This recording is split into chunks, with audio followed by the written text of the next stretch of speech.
একটা অত্যন্ত লজ্জাজনক, দুঃখজনক এবং নিন্দাজনক ঘটনা ঘটেছে।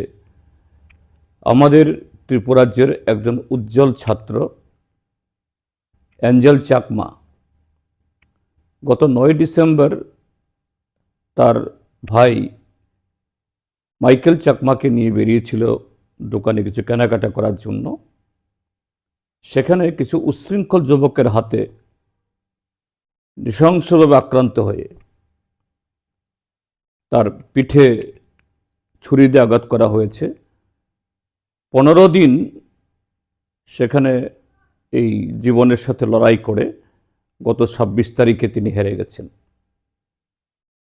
আমি অ্যাঞ্জেল চাকমার পরিবার, তার প্রতিজন সকলের প্রতি গভীর সমবেদনা জ্ঞাপন করছি।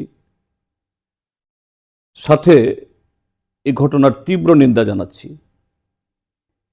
অ্যাঞ্জেল চাকমার উপরে যে আক্রমণ, এটা নতুন নয়।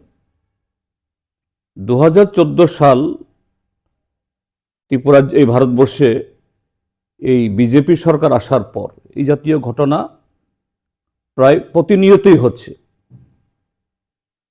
১৪ সালে অরুণাচলের একজন ছাত্র নিধু তানিয়া লাজপত নগরে নৃশংসভাবে খুন হয়েছিল। তারপর মিজোরামের একজন ছাত্র, তারপর তিব্বতের লবসাং নামে আরেকজন ছাত্র। এটা এই উত্তর ভারতে অ্যাঞ্জেল চাকমার ঘটনা হয়েছে দেরাদুনে। যে বিজেপি ক্ষমতায় আসার পর এই যে সংঘ পরিবারের যে স্লোগান হিন্দু হিন্দি হিন্দুস্তান, আমাদের উত্তর পূর্বাঞ্চলের যাদের চেহারা, সংস্কৃতি, ভাষা, পোশাক, খাদ্যাভ্যাস একটু ভিন্ন, তাদেরকে চিংকি, চাইনিজ, নেপালি এরকম নানাভাবে হাটে ঘাটে বাজারে, এমনকি কোথাও কোথাও ইউনিভার্সিটি কলেজ ক্যাম্পাসগুলোতে ঘটনাগুলি ঘটছে। যে আমাদের দেশে যে অসহিষ্ণুতা রাজনীতির যে রমরমা, একে যে উৎসাহিত করা হচ্ছে তথাকথিত হিন্দু রাষ্ট্রের নামে, এটা তারই কুফল।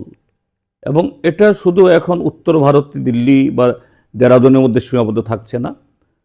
অতি সম্প্রতি আমাদের উত্তর পূর্বাঞ্চলে আসামের কার্বি আংলংয়ে, সেখানেও এরকম যে দুইটা সম্প্রদায়ের মধ্যে এই অহিত ঘটনা ঘটেছে, সেখানেও একটা পক্ষ থেকে যাদের মুখে স্লোগান জয় শ্রীরাম, সেখানে তারা স্লোগান তুলেছে যে চাইনিজ কার্বি নিপাত যাক, চাইনিজ কার্বি তোমরা দেশ ত্যাগ করো। এর বিরুদ্ধে সমস্ত সুবুদ্ধি সম্পন্ন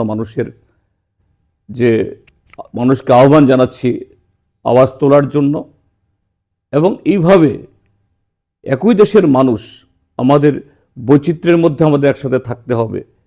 কিন্তু এই আরএসএস সংঘ পরিবার যে আজকে যে ধরনের বিষ আমাদের সমাজে আজকে প্রবাহিত করছে, এর বিরুদ্ধে রুখে না দাঁড়ালে পরে এই দেশটাকে ঐক্যবদ্ধ রাখা এবং শান্তি সম্প্রীতি বজায় রাখা এটা কঠিন হবে। সমস্ত দেশপ্রেমিক, ঐক্যবদ্ধ এবং সুবুদ্ধি সম্পন্ন মানুষকে এর বিরুদ্ধে এগিয়ে আসার জন্য আমি আহ্বান জানাচ্ছি।